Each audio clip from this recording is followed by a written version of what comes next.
With the rising cost of groceries, it's becoming more and more expensive to buy meat, fish, and seafood. Well, our next guest says that cooking dishes with summer squash can yield easy, filling, and delicious weeknight dinners while remaining budget-friendly. Please welcome back to the show culinary expert, Valeria Zingue.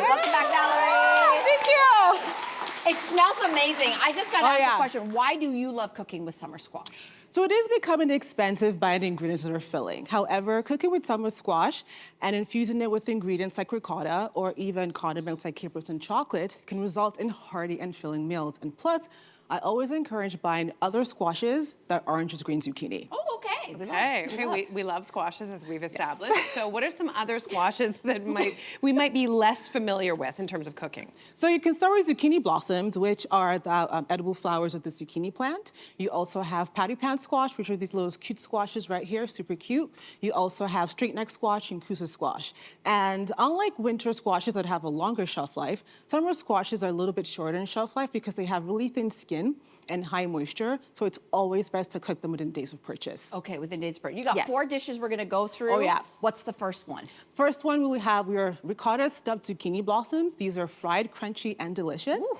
And the first thing you wanna do is in a large bowl, you're gonna combine some ricotta cheese, some Parmigiano, some lime zest with some lemon juice, some salt and pepper. Mix that together, and then in a piping bag, you're gonna pipe your zucchini blossoms. Once you pinch them to close, dip them in a batter. The batter is a mixture of some flour, club soda, and baking powder. Fry them in some hot oil until it's nice and ready, and you can eat it on its own or with the dip. I have some remoulade you can also dip in there as well. So good. I would eat that for a meal. Can you see the whole thing for a meal? Like, just look at the inside of this. So there's like an art form to this, which is that you can see that you've stuffed that's so cute. But these are the actual zucchini blossoms here. That is the zucchini blossom, yes. So it seems like it would be really hard to stuff, like to get something inside that. How do you do it? It can be tricky, but 2 things. First of all, make sure your ricotta cheese is slightly warmed up, so that way it's not stiff in the piping bag. And also, just don't overfill it. So when you pinch the tips, it closes on its own. Can I eat these? You can eat everything. Okay, yeah, because go it's so for good. it. It's just so good. That's why it's here. I'm not taking it back. Okay, yeah. Thank you. Thank you. Listen, everybody and their mother has air fryers these days. Could you just throw these guys in the air fryer? You absolutely can. Just make sure you grease the basket before you air fry so it doesn't stick. Okay, so good. Okay, so next up we have your take on meatballs. What can you tell us about them? So these are chili lime squash meatballs with a remoulade. Again, super simple, and they come together rather quickly. First things first, in a pan, you're gonna saute some onions. Add some garlic, then you're gonna add in some shredded carrots and some shredded yellow squash. Season with some chili powder, some salt and pepper. Cook that for a few minutes. Once that's done, you're going to then combine some eggs, right? So good, and it's very tender, almost like a dumpling with a nice crisp around it. This is amazing. Oh, it's so glad you enjoy it. Okay, so you cook this with a steam basket? You can steam it. Okay. If you don't have a steam basket, you can also poach it in some hot water in a pot. Oh my gosh. What else is in this? Like, what are the ingredients? Yeah, absolutely. So you have some eggs in there, some mayonnaise. You also have some lime juice and zest, a little bit more salt and pepper. So when you combine it together, you form them into balls before you steam them. So or poach delicious. them. So good. Okay, up next we have something called baked ziti. Yes. What is that? It's basically a spin on ziti, Vans but a little vegetarian spin with some squash for summer. Yeah, really good. Start things off. You want to roast your squash to pull out the moisture. So you're going to roast your squash by placing the sliced squash on a sheet pan, and you're going to roast it in the oven. Once that's done, in a pan, you're going to combine again some onions and some carrots, and some garlic. Then you're going to add in your tofu and cook that for a few minutes. Then you're going to add in your tomato sauce, seasoned generously with salt and pepper, some green herbs. Once that's done, you're going to layer your casserole dish. You're going to start with your tofu tomato sauce, and then you're going to add your patty pan squash and your green squash, layer that, and then you have, of course, the best part, your 3 cheeses, which would be your mozzarella, Parmigiano, and ricotta. Bake that in the oven until it's melted, and boom. It's amazing. So how many different kinds of squash, or could you use many types? You can use many types. This has a mix again of patty pan, straight neck, and some green squash, but any squash works for this. It's so good. I love this so much because I've like sort of dabbled in growing growing vegetables, and one of the things that is so easy, you kind of like can be a total idiot, is zucchini. And then there's so many of them. I'm always just like, oh, I guess I chop it up. Anyway, so these are such great ideas. Yeah. Your last dish, though, I feel like it makes them as a surprise because it's a sweet one. It's a dessert, a summer squash dessert. So tell us about this. I know. So I have a double chocolate squash loaf with chocolate ganache. I gotta tell you, I make this once a month. Ooh. I have some squash in my freezer just for that, because it is that addicting, and it's also flour-free. So to start things off, you're gonna add some grated squash. Yeah, right? Oh, yeah. Grated squash in a large bowl, and then you're gonna add your almond butter, some salt, and some eggs. Whisk that together with a little bit of honey. Then you're gonna sift in some coconut flour, your baking powder, baking soda for leavening. And then you're gonna whisk that, pour that in a prepared loaf pan. You're also gonna mix in your cocoa powder.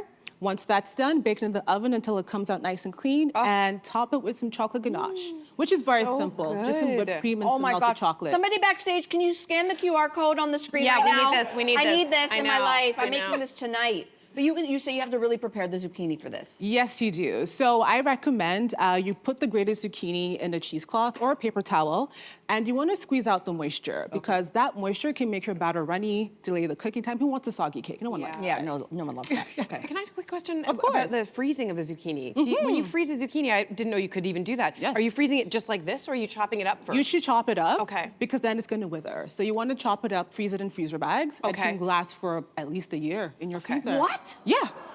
Hot tip, guys. This Hot is why I tip. make this every month. It's so good. Oh my God, so good. So could you also use peanut butter or any other nut butters in this loaf? Any nut butter works. Sometimes I use peanut butter. Sometimes even pumpkin seed butter works. Oh my You want to take advantage of all Okay, your but options. truly, how tricky is it? Like, how tricky is it? It's actually very, very simple. Again, the one thing you want to get down is maybe when you're adding some almond butter, you want to melt it a bit in case it's a little too thick. Yep. Or make sure if you're getting natural almond butter, if the oil separates, you want to mix that in. But with regards to the squash, it's actually very simple. And again, you can use any squash for this. Just make sure you strain it each time you grate it. Again, for the record, you don't taste the squash. Not at all. You At don't all. taste the squash, but Kids squash will is be also, fooled. Kids it's will also be fooled. naturally sweet. That's why squashes work well in desserts. It's really Naturally sweet. sweet. It's naturally sweet. It's just, yes, it's a vegetable, so you can go, but it's actually quite sweet. Parents love this. Yes. Valerie, mind's blown. Thank you. Thank you. Really amazing. My passion for heirloom tomatoes runs deep. So when I heard about summer's latest food trend, I was intrigued. Well, heirloom tomato flights are taking charcuterie's place in the spotlight. So here with her take on the trend and to show us unique ways to use the summer produce is award-winning chef Suman Ali Saeed. Welcome back to the show, Suman. Welcome back. Thank you Welcome for back. seeing you. Welcome back. Thank you. Now, when I say I love tomatoes, I eat so many of them every summer that I get canker sore. So that just sort of sets up. Yeah, I love them. I love them. I tend to eat them always the same way, though, so I'm excited about today. But talk to us about why you think they're so versatile. Tomatoes in general are like so versatile. You can use it for salads, for barbecue, for stews. It's got this really earthy, acidic flavor to it and works out like a savory, sweet jam consistency in recipes. And that's the reason why, in season, summer, winter, but obviously heirloom tomatoes being the focus, so good. Love it. Well, Jess, it turns out you're not the only one having a hot tomato summer. Hot girl tomato summer. Hot tomato girl summer. Whatever. It's all over social media, and you love the housewives. Bethany Frankel, she's got in on this action. I actually saw this post, and then I did tried too. it. Wasn't it good? I didn't try it, Okay, but I so if anybody doesn't know, it's tomato, turkey, cottage cheese, Dijon mustard, and everything seasoning. Okay, so what is that all about? So basically, it's a tomato flight. Okay. And you have this combination of sliced tomatoes, basic salt and pepper, olive oil seasoning, and you can play around with whatever garnishes you would like to have. You're almost using the tomato like a piece of bread or a Exactly, cracker. yes. Like a crostini or something like Yes. that. Okay. So you've brought in your Marry Me tomato Yes. flight. What have you done here with this? All right, so I have 6 different varieties over here. So you have halloumi with some pickled shallots. You have some seared paneer with pistachio honey. So again, sweet and savory. You have, this is my personal favorite, goat cheese with watermelon and some lumi powder. We have classic burrata with basil or za'atar garnish on top. And then BLT, bacon, lettuce, tomato as it is. And then over here, some pickled turnips and date salsa and cucumber. The creativity. Yeah. Wow. But quickly, why do you call it the Marry Me? So I call it the Marry Me because this is one of the first few dishes that I made for my husband after getting married. And after he tasted it, he said that he would have married me sooner if he would have eaten it earlier. So yeah. Okay, You mentioned something called Lumi powder. Yeah. What is that? So this is Lumi powder. It is from Lumi, which is dehydrated lime. You can smell it. Oh, no way. It's a very key ingredient of Bahraini cooking, and it has this really nice umami, fragrant, fermented, tangy flavor. So you can powder it up and use as your garnish on salads, on sliced up cucumber, that. or else you can just do an incision with knife and drop it in your stews. Oh my gosh, this is so beautiful. So the next dish you've brought is fit for like a garden sort of party. Tell us about these tomato toasts. My personal favorite dishes also to play around with. So perfect with your girls, with your family to put together. So you can take any sourdough bread, slice it up, butter, salt, pepper, and then some whipped labneh on top. That's the one that you're tasting. There's some Aleppo pepper on top, and whatever heirloom variety you have on hand. This is summer in a bite. Sorry. And to enhance the look a little bit more, you can do some rose petals or some edible flowers. It's really elegant and pretty looking. This is gorgeous. Wow. I don't even want to move on, but we are going to move on to the next dish. Next up, you've got grilled heirloom tomatoes and citrus salata. Salata. So salata basically means a salad in Arabic, and we have over here. So basically, again, a combination of grilled fruits and heirloom tomato. Cut up your fruit, season with salt and pepper, and then barbecue, grill, however you would like to, and then put it together with radicchio, endives, Boston lettuce, and then some really nice honey Dijon dressing on top. What's the fruit? We have peach and apples, and then the key aspect over here is mango powder. So this is mango powder. It's called amba spice. You can dust this on top. It adds this oomph to your dishes. What? My goodness, I'm learning so much. Wow. It is also something that helps you tenderize meats also. Oh, very interesting. Hey, I rarely grill my tomatoes because I like them just kind of that way, but now I want to grill them. So tips on how to grill them. So 2 very important things. Make sure you do not use too soft tomatoes. You want to use like semi-ripe. Okay. Cut it into half. Season with some pepper, oil. You want to do the salt afterwards. Interesting. How come? Because the moment you would, let's say, put it on heat, the juices in the fruit itself, because tomato is a fruit, the moment there's heat applied, it releases the juices out. It acts. So they get dried out, kind of. Yes. Okay. Noted. This recipe also uses date vinegar, which is something I've never used. So when do you use it? So date vinegar comes from fermented date or even palm sap. It's a very ancient ingredient, part of the Middle Eastern Mediterranean cooking. So replace your apple cider vinegar or even rice vinegar with date vinegar. So it's, again, very, very versatile, adds this nice fermented tangy flavor. You can even marinate your seafood with it. Oh my God, this might be the most excited I've been so far, and I've been very excited on this segment. Oh my God. Right? Yeah. Okay. Next you have a tomato tart, which looks absolutely gorgeous. It's got spiced ricotta and fresh herbs. So tell us about this. So very simple to execute, especially if you're doing a gathering with family. You can take up any butter tart or flaky tart recipe, bake it, and then add your whipped cottage cheese or whipped ricotta.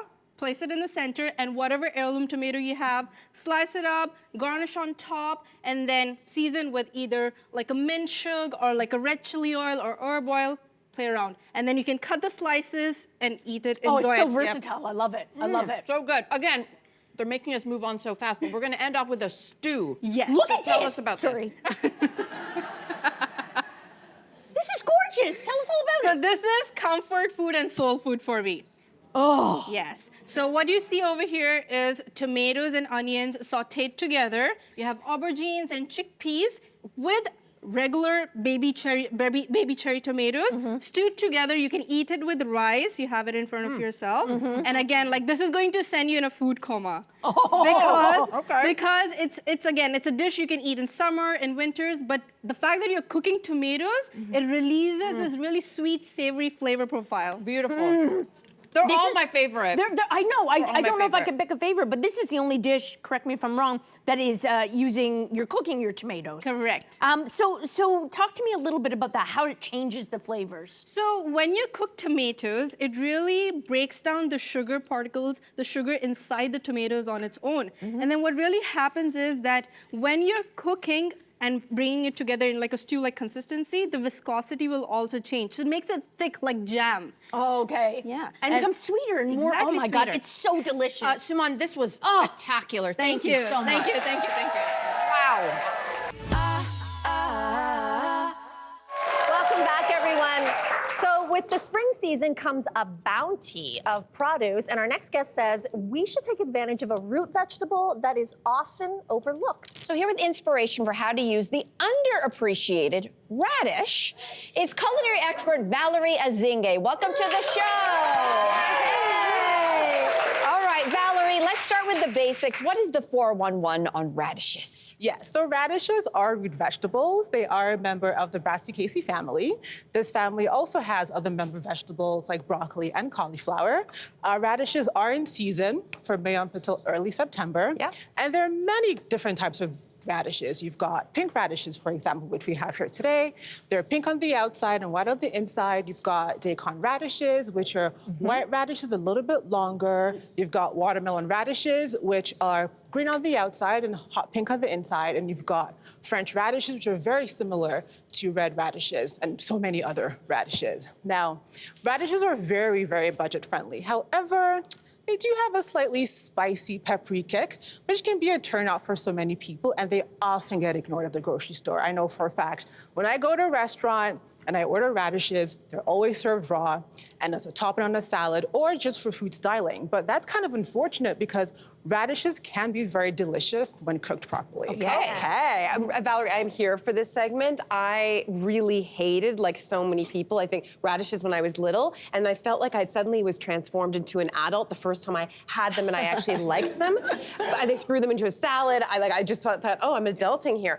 But I feel like I've never, ever cooked them myself. Maybe I've never even had them cooked. So how does cooking it change its flavor? So yeah, a lot of the times, like when radishes are served, they're raw and they're very spicy with a peppery kick to it. However, when you cook radishes, so when you saute them, it actually makes them sweet. So what happens when you saute radishes is it oozes out its juices, which caramelize the radishes and make it a little bit sweeter. When you roast them or you bake them, it will dry out the juices a little bit, but it'll still maintain like a sweet flavor and a little bit of a spicy kick. Okay. Yeah. Valerie, so glad you're here because justice for the radish. I love them. They're a big part of the Chinese They cuisine. need some love too. Yes, and I've been eating them my whole life because, as I said, in Chinese cuisine, we use them a lot. In stir fries, in dim sum, there's radish cake, which is steamed and pan-fried, which we love. So excited to see what recipes you're showing us today. Starting with this appetizer, because I see that these radishes look like little pepperonis. They're not pepperonis, they are radishes, I promise. What is this? How do you make it? So these are toasted baguettes topped with a honey basil butter and sauteed radishes finished off with some chives. And they're super easy to make. You toast some baguettes in the oven at like 350 for about 10 minutes. And then to make your honey basil butter, just whip up some butter. A little bit like a tomato. Like somehow we taste a tiny bit like a tomato mixed with something else. Anyway, carry Like a on. little I'm sweet- trying to figure out what it is. Yeah. And then you make your honey basil butter, just whip up some butter, some basil and some honey. And then to saute the radishes, just chop them up, toss them in some light brown sugar and a little bit of salt and just saute them with some neutral oil They're for about 5 amazing. to 7 minutes and that's This is it, so all good. done. It's more sweet than anything. Yeah. Really sweetness pulls through. Why do these flavor combinations work so well?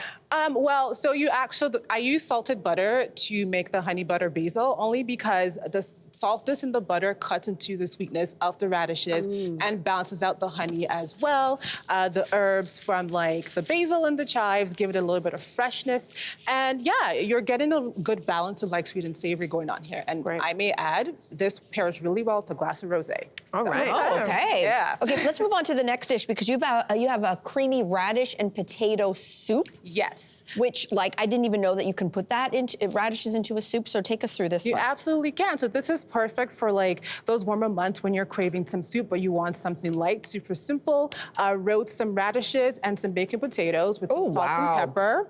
And then once you do that, you want to combine some coconut milk and some broth with some onions, and then bring that to a simmer. puree everything in a blender, your roasted vegetables and the coconut and broth, and boom, you have a soup garnished with some parsley. Super simple, good to go. I would never know that there's radishes in there. Like, it would just be like potato, right? You just mentioned the coconut, the radishes, the roasted vegetables, this flavor combination. Why do those work all together so well? Like the radishes and the potatoes have two different textures and two different flavors. Radishes have a bit more bite to them and are a little bit sweeter. Potatoes are a little bit softer and a little bit creamier. So you bring them together. They're like a perfect marriage, in my opinion. You have the coconut, which adds a little bit of tropical flavor, and the broth helps to balance those flavors as well.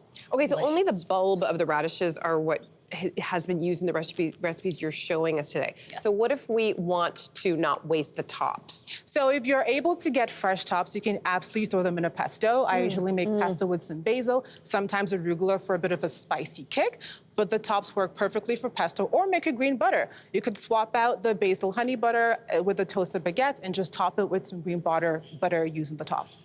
Oh, use every part of it. Use every part of it. No food waste. Okay, the last one is a galette, which you've made with caramelized onion and radishes. It's my favorite. Oh, really? Okay, so how did you make this? Super simple. So get a few sheets of puff pastry. You want to thaw them overnight in the refrigerator. Okay. And then you caramelize some onions in the pan with a little bit of sugar and a little bit of oil. Top it on the pastry sheet. Then top it with some sliced raw radishes. Finish it off with some goat cheese and some fresh rosemary. And bake it at about 400 for about 30 minutes. Okay, so this is my favorite so far. Do you consider this like a dessert or a main? I call it a savory dessert, only because I feel you're hitting all the senses here. You've got the buttery flakiness from the puff pastry, you've got the sweetness from the onions, you have a little bit of that spiciness and sweetness from the radishes, some tartness to balance out the rest of it with the goat cheese, and some freshness from the rosemary. You're getting the best of both worlds. It's so lovely. So good. So lovely. Yeah, this is amazing. Valerie, thank you so much for converting us all. Wow. Absolutely delicious. Welcome back. I'll be the first to admit that eggplants are somewhat of a mystery to me, and I'm sure I'm not the only home cook who finds them daunting. I don't always know what to do with them, and I feel like I'm not cooking them properly, so I typically just avoid them altogether. Well, Cynthia, that is about to change because our next guest is here to ease your fears with a lesson in all things eggplant. Please join us in welcoming back to the show Chef Bashir Mounier. Hello! Chef, I actually love cooking with eggplant. It's Chinese eggplant, but I didn't know that there were so many varieties, different types of eggplant. How many are there actually? You know, there's approximately 18 to 20 different varieties of eggplants. Wow. From small little tiny ones like those ones, they call them like garden eggs, or they call them like Thai eggplants. Indian eggplants, very small. We have those ones, we call them like a zebra. So like most vegetables, they come as a heirloom. So there are so many variety of colors, in sizes, in texture, and that's the beautiful thing about eggplants. And my favorite one is actually called the garden egg.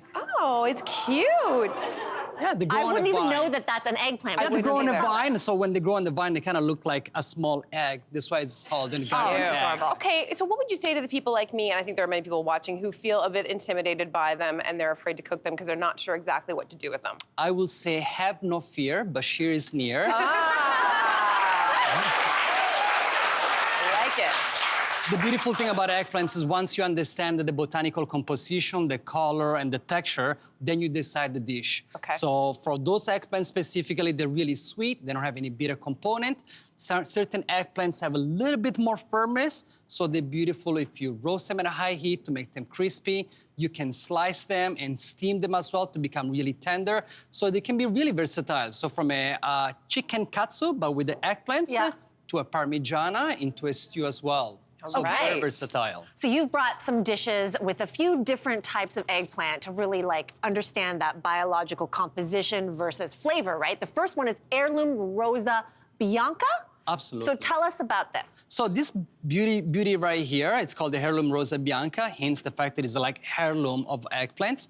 And this one right here doesn't have a bitterness at all. So many eggplants, they're recommended to add a little bit of a salt to take some of the moisture out. Oh, yes. So for those ones, we slice them and we cook them with a little bit of a butter. So they tend to be a little bit sweet. So if you feel adventurous, why don't we assemble these eggplant desserts together? Okay, it's a dessert. Okay, like talk about this. This dish we're gonna make is with this variety of eggplant is actually chocolate eggplant Napoleon. Ooh. I am so intrigued. Tell us what it is and how to put it together. Yeah, so we have a little bit of a ricotta that we sweeten it with honey. So let's add the ricotta inside our little bowl. And then we can add some of these little amaretto cookies. So we add the amaretto cookies. We just give it a little mix. Yep. Beautiful. Mix it up. So now we're gonna take our eggplants and we're gonna layer it. So kind of like a Napoleon. So we put one slice and then layer the ricotta mix.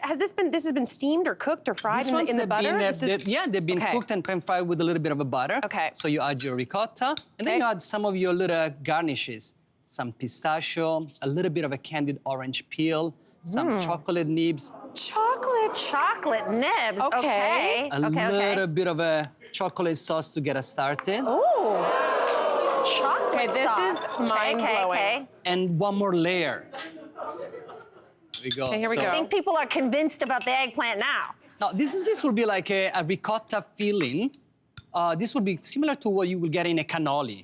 Okay. So the first time my mother took me to this place called Capri in the southern regions of Italy, and I absolutely loved it. She dared me, and I ate it, and I was hooked to it because I never really knew that eggplants can be so sweet and so versatile. Okay, how are we gonna, like, I can't imagine we're just picking this up with our hands. Like, how am I doing this? Oh, look at that. A little bit of ice here. I know. Can we cut into this? Yes. Do I put the chocolate sauce now on Put top chocolate again? sauce on top of it again. I'm way ahead if you here, want Amy. to. I'm so intrigued by this idea. And then do you just kind of cut into it? Yeah, cut into it, and then... I'm so excited. I want to know how the eggplant mixes in with all the other flavors. It doesn't taste like eggplant at all. It just tastes like some kind of neutral, I'm trying to, like a spongy, kind of like almost like a sponge cake kind of thing. Yeah. Fascinating. Oh my God. Okay, we're gonna move on. We have a variety known, as you mentioned, the garden egg or Thai eggplant. What should we know about this type? Absolutely. So the garden egg, or they call them the Thai eggplants right here, they're very firm. They have a little bit of a bitterness. The beautiful thing about this dish right here really showcase texture and at the same time sweetness, bitterness. And we serve it with one of my favorite, which is a steamed cassava called the banku. So the first dish is this beautiful little stewed eggplant that have ginger, chili, garlic oil, everything cooked in palm oil. So you blanch your eggplants first to remove some of the bitterness, and then you cook it all together, and then you serve it with this banku, which is fermented cassava. Please try it. We try this? Okay. Absolutely. And so this is basically a stew, right? You eat it like a stew with smoked pickerel or cassava we add smoked pickerel because usually there is a mackerel or other fish, but because I really love to promote as much as possible local Canadian ingredients. I don't even know what part is the eggplant. I'm not kidding you. with the seeds all in it, right? This is the eggplant. Yes. Oh, I found it. It's really good. It's delicious. Wow. Thank you. All right, tell us about your last dish, which is harissa and lamb stuffed eggplant. Yeah, my mother was a true gourmand. She traveled quite a lot. And the first time that we went to Tunisia, I had a lamb with harissa. Harissa, it's a North African condiment. It tends to be like really fiery, peppery, but really, really flavorful. So we scoop off all the filling from the eggplant, fried with onions, garlic, the harissa, the lamb, and then stuff them back and roast them back inside the oven. So there is a lot of a warmth, there is a texture of the eggplant. But it's absolutely really good. It's got a little bit of bite too. Oh my God, Chef Bashir, we love when you come here. Thank you so much for sharing this. Thank you. Thanks a lot. Viewers at home, we know you have got your ears perked talking about eggplants, so get your phones out, open the camera, and scan the QR code on your screens right now to get the recipes right in the palm of your hand. In the words of the New York Times, cabbage is having a moment. The humble vegetable is moving from the back burner to the forefront of the culinary scene. Our next guest is here to revamp how we use cabbage with very easy recipes for every home cook. So please welcome culinary expert Valerie Azingue back to the show. I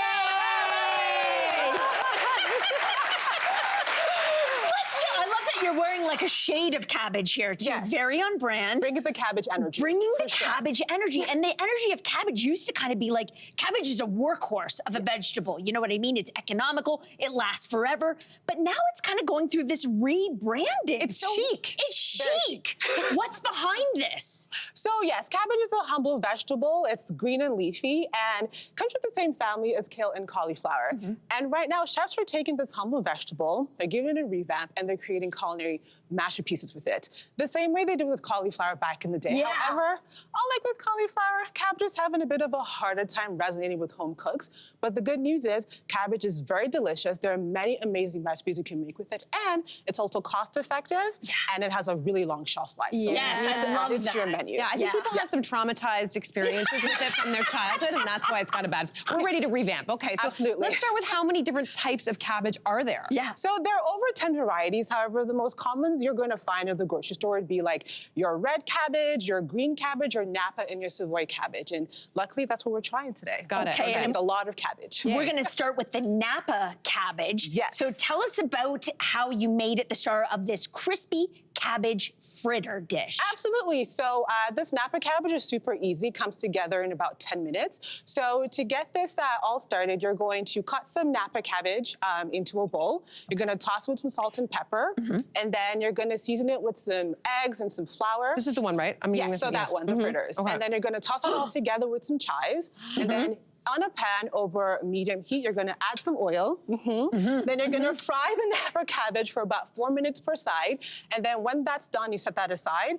And then you pair it with the ginger scallion sauce. Oh, it's really good. Isn't that lovely? You love Oh, you're it. supposed to put some sauce on it too. And just to be clear, that's the Napa. That's the Napa I cabbage. think I used to yes. think it was this. I think I did You too. I could think probably use that as well, but I Oh, do that's like Napa good. cabbage That's with it. pretty. It's pretty, yeah. So pretty. And so tell us more about the Napa cabbage. Like, why is this the right cabbage for this dish? So, little history of Napa cabbage. Napa cabbage is also known as Chinese cabbage. Okay. And it's commonly used to make kimchi. It's used in East Asian cuisine. okay. But for this dish, it works really well because Napa cabbage is crispy, it's light, it's a little bit sweet, and it works as a perfect appetizer altogether. Love it. It's so good. Oh, yeah. So Steve, we're going with Savoy cabbage Yes, we're next, getting a little right? And fancy this is here.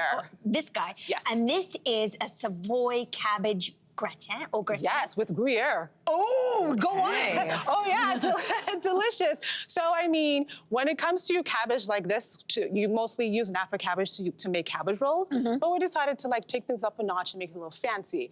So with this, you're gonna just cut it into wedges. Okay. Put it on a baking sheet with some salt and pepper and some oil. Okay. And then in an oven at 390, you're gonna roast it for about 20 minutes. I love this. And while that's going in. roasting, yeah, go in. And while that's roasting, in a separate skillet, you're gonna over medium heat make your roux, which is equal parts flour and butter. okay. And you're gonna stir in some garlic and some shallots.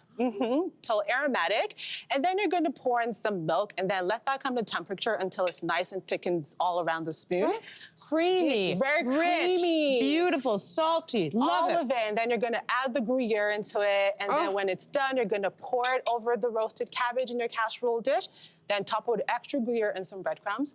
Pop that in again for another 20 minutes at 390 until bubbly, and you have this masterpiece. It's so beautiful. truly a Very- masterpiece. It's It's very hearty. fancy. It's wonderful. Why Savoy cabbage? Savoy, again, is also commonly used in cabbage rolls, as mentioned. However, Savoy is really just another variety of green cabbage. It just tends to be a bit more expensive, so you reserve it for fancier dishes like this. Ooh, I like Yeah. that. Little- And Gruyere is fancy, but could you Very- use another fancy cheese or a humble cheese, perhaps? You can use gorgonzola. If you want to take it up a notch, try gorgonzola. I know. That's a great idea. It's risky. However, I will say pair it with some caramelized onions to kind of reduce the pungency a bit so you can Okay. enjoy the gorgonzola. Okay, speaking of caramelized, we're moving on to a caramelized red cabbage and leek quiche. Tell us more. Oh, this is actually my favorite. I love quiche, and quiche is very easy to put together. The only thing I will say is you want to focus on properly caramelizing the red cabbage. And I say do it a day before to cut down prep time. And to do that, you're just going to chop up some red cabbage, and then in a skillet, a deep skillet over medium heat, add some butter. Then you're gonna toast the cabbage in there for a few minutes, and then you're adding balsamic vinegar. Okay. And you're adding some salt and pepper, some sugar. Okay. Cover that and let that simmer for about 40 minutes. And why red cabbage besides it looking so pretty? I mean, I just wanted something that wasn't a caramelized onion, you know? Yeah. And I figure get a bit unique and caramelize some cabbage. Plus you're getting some texture, you're getting some sweetness, and just variety all in general. It's such a good idea. So good. Yeah. Okay, so our final dish, you're serving braised green cabbage with tacos. What? Tell us about braising this type of cabbage. So when it comes to braising like vegetables in general, you don't really think about that. You're mostly thinking about meats and poultry. But braising this cabbage is quite nice because it's very hearty and has a lot of like texture to it. And to braise this is super simple. You cut it into quarters. And then you're gonna throw it in a baking dish, add some carrots and some onions, salt and pepper, some chicken stock, and some olive oil. Cover it in foil and braise that at 325 for about 2 hours. It comes out beautiful and fork tender. Wow. Now this green cabbage, this is the cabbage I grew up eating. the and humble of all the the cabbage we cabbages. make our cabbage rolls with. But why is it perfect for this braising? Well, because for this particular cabbage, again, it's very hearty, so it can withstand braising. And plus, green cabbage is a little spicy and peppery, which if you know, most people don't like to eat it raw. So to really benefit from the flavors, braising brings out the sweetness and makes it really tender. Wow. And it is so sweet. Yeah, It is sweet. So if you, okay, never mind. I'll ask you backstage. Yeah. Or do some eating backstage. Okay, let's do it. We'll do that. We'll eat it together. Valerie, you never disappoint. I'm going to be dreaming of gorgonzola and cabbage and you tonight, but in an appropriate way. I'm going to be dreaming of you in an appropriate way. Thank you so much. Thank you. Welcome back. Okay, so every year, new food trends rile people up, and 2020 turning out to not be any different. So listen, there's a polarizing fruit that's getting major attention on every trend roundup this year. It's known as nature's candy, otherwise called the date. Now, I'm surprised by this because if I'm being honest, I don't love dates. I don't. But I'm going to keep an open mind. I'm ready to do that. My experience has been minimal, so we'll see what we got here. I mean, it smells amazing. Here to teach us about all of these dates and show us unique ways to eat them is Chef Bianca Osborne. Yes. Bianca, I'm so excited for this. Like Jax, I don't eat dates. I don't really know a lot about them. So why don't we start at the beginning and give us a quick 101 on the date. So the date is a fruit, but we most commonly see it dried like this. And it's in a lot of like North African, Middle Eastern cuisine. But as you mentioned, it's a trend. So we're seeing it everywhere now. And the reason that dates are great is that they're versatile. So they can be used in savory items, sweet items, and as a replacement to sugar. So why have people like rediscovered the date in 2023? Well, I think because you get a lot of health benefits in addition to the sweetness. So you eat the whole date, so you get fiber and you also get the sweetness still too. So health and sweetness, it's a match made in heaven. Health and wealth, baby. Yeah. Okay, they are polarizing. Yes. Lainey's not here because that's how much she dislikes them. Yeah. Okay, so what would you say to the haters if you want to try to convert them? What I would say to the haters is you don't know me yet, but now you do. But there's all types of ways to do it. If you love bacon, wrap it in bacon. If you love it like with chocolate, have it with chocolate. And I'll show you some versatile ways to do this that is gonna change Lainey's mind. Let's get to the good part here. Okay. Let's get to tasting because you've got here, a bunch of different options. It's going to please pretty much everybody. First of all, caramel sauce. How did you make the caramel sauce? So this is the caramel, and so it's vegan. So you just add coconut milk, coconut oil, a little bit of maple syrups, and the dates, and you blend it up until it's like a nice smoothness. And because you eat the whole date, it's full of fiber. So again, you get all the sweetness, right? What do you think, Jax? What do you think? Pardon me? No. It tastes like caramel. Exactly. And so it is nature's candy in the sense that, nature is healthy and this is healthy too. And because you're eating the whole date, you get fiber and sweetness. So it's better than sugar. It's sneaky. Very sneaky. It's sneaky. I like the Marquesa sneaky might snack. like it because I know she's My daughter has got a sweet tooth, but I could totally scam her with this one. Scam I got her. around. Divine. Okay. You were saying, Bianca, listen, you said in North African and Middle Eastern cuisine, the date has been around forever. So next we're gonna have a tahini Middle Eastern date and cardamom bulgur cake. Yeah, it's a mouthful. But this cake, so traditionally you'll see a lot of cakes made with grains as opposed to flours in the Middle East. And so this is using bulgur wheat. You'll also see couscous. But what's nice about this this is it's dense and it's also quite moist. The density comes from the bulgur wheat and the moistness comes from the date. So I say to people, you can chop the dates up finely or you can just leave them rough, but they're gonna make the cake really moist. So if you're the type of person that dries out a cake, you need to put some dates in them. And because we lined, and so instead of buttering your pan, you tahini your pan. So it's like you get a nice tahini crust as well. This is beautiful. Everything I make is dry, and this need this helps. dates. You need dates. Oh my goodness, great. I have a sweet tooth too. I do. I like a little snack, sweet snack. So the next dish that we have here is sweet. It's date stuffed like a chocolate bar. Can you? Like I'm fascinated. Tell me everything. yeah. Ooze. I'm about to put everybody on something right now, and this is the date Snicker. And so it has all the usual suspects of a Snicker. It has peanut butter, peanuts, chocolate, but you bring up the caramelly rear of the Snicker with the dates. Can I say something? Yeah.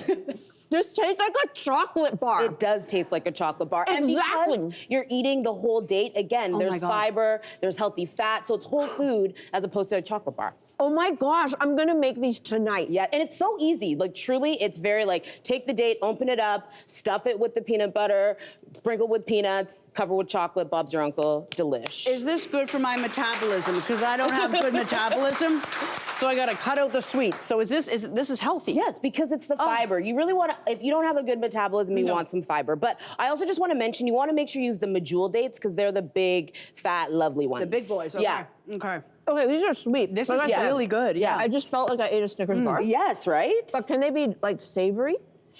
Dates can be savory, absolutely. And so, you know, switching it up, because all of these are sweet things, you can take a date, you can stuff it with chorizo, you can wrap it in bacon and then put it on top of like a tomatoey sauce. And Look at this. This is great too. If you're not like really good in the kitchen, this will make you look chic if you aren't in the kitchen, essentially. Okay, good. That's And what I so need. it's just chorizo, you stuff the date, you wrap it in bacon, you put it in the oven or the air fryer. I know everyone loves the air fryer. Yes. And it gets crispy, and then you just make a really easy roasted red pepper and tomato sauce.